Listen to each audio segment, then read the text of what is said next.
I don't know why you keep doing this to yourself, DC. You're supposed to attract the general audience and build a large fan base to create a successful extended universe, but instead you open with a repulsive character that only appeals to a niche audience. The average man doesn't want to see gross women, and I know this will be shocking, but the average woman wants to see gross women even less. I feel a great disturbance in the force, as if millions of women were telling Supergirl to go wash her hair. Puking milk everywhere, giving the middle finger, spitting in her hand before arm wrestling a dude, punching bad guys in the dick, eating worm poop like it's popcorn and then saying it tastes like shit, passing out drunk on the toilet while taking a piss, sharing a spoon with her dog. I'm not going to pretend I'm shocked by any of this. I've been on the internet before, but is this really the most appropriate direction for your second movie? Do you seriously think having a dog piss on Superman is what's going to make you the next MCU? I love how the marketing for this movie is pretending that the messy woman trope is some groundbreaking invention that cinema just discovered in 2026. Apparently, this is the first time we've ever seen a female protagonist drink, swear, make bad decisions, and act like a complete disaster. Truly unprecedented stuff. I guess Hollywood spent the last decade replacing real women with hyper-competent, emotionally sanitized, corporate-approved modern women, so they forgot how things used to be. The problem is that being messy isn't a substitute for personality. A character doesn't automatically become compelling because she behaves like an idiot. She lets an entire family get slaughtered after making the most retarded decision imaginable, but of course the real tragedy is how much of an inconvenience it is for her. She immediately makes it all about herself, like your typical self-centered asshole who thinks the world revolves around them, and she doesn't learn a single thing from it. The difference between her and an actual messy character is that the movie spends its whole time running a defense for her. It's terrified of making her genuinely look bad or forcing her to deal with the consequences of her actions. The movie only addresses superficial flaws that nobody really cares about, while never engaging with the deeper ones.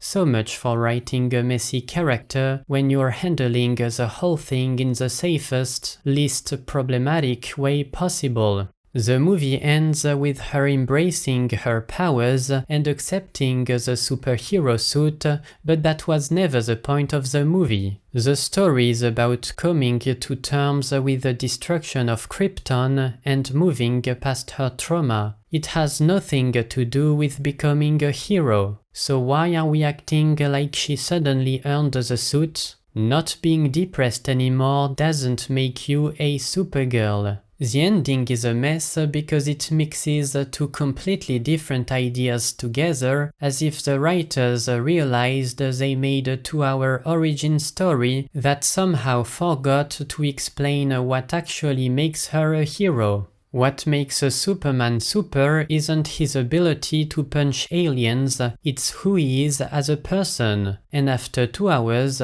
it's still not clear who Supergirl really is.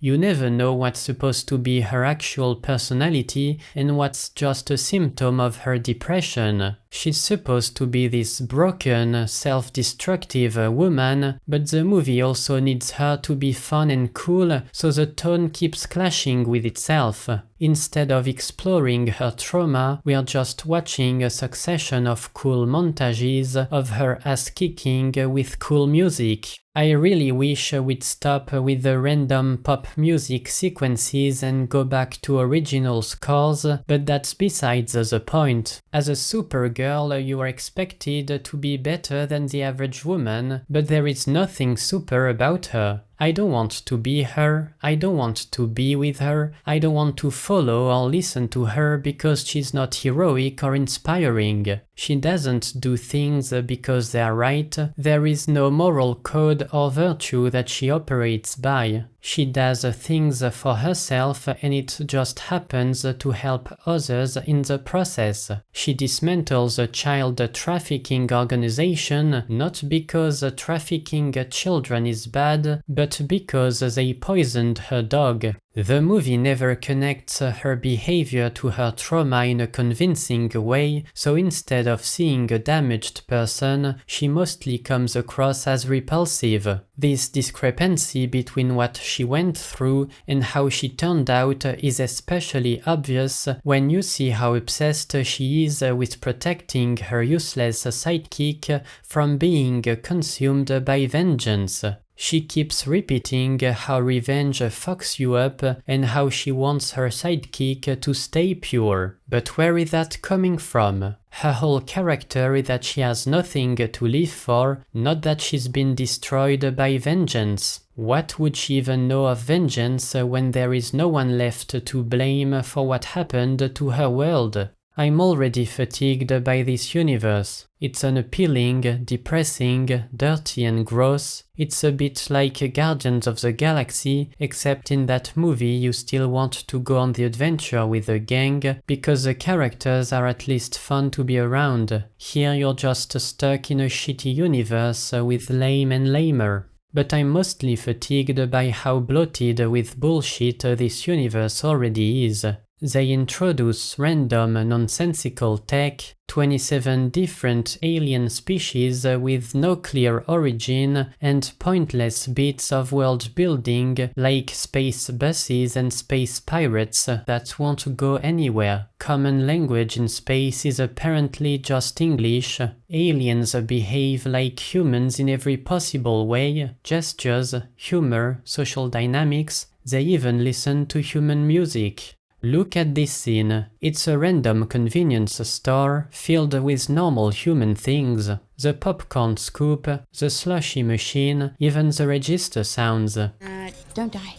And then, right in the middle of it, you get worm poopcorn. Wow, so edgy and different. Everything in this movie exists because it's meant to be cool or funny, not because there's any attempt to build a serious, coherent world. The movie presents the galaxy as this incredibly advanced, interconnected civilization, pretty much like Star Wars. Random people on random planets are familiar with Krypton and its destruction. Interstellar travel is common. Technology is absurdly advanced.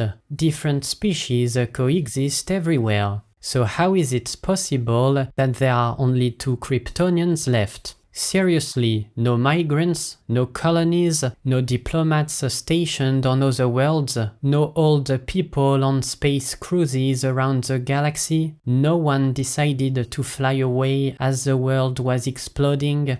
The planet is destroyed and a group of survivors stay for over a decade under a dome and no one ever comes to help them. Where is Green Man? I don't see how this story works if Krypton is part of an interconnected, technologically advanced galaxy and not an isolated rock with nowhere to go. Kryptonians would have colonized every planet with a yellow sun, or at least spread across the galaxy long before their planet dies. We are 2 movies in and the world building is already fucked, which really shows how little they give a shit about it. They'll just move on to the next idea, and in 2 movies the DCU will become a nightmarish extended universe where nobody understands who anyone is, what matters, or how anything works, so no one will get invested in it, and the DCU will turn into a disaster once again.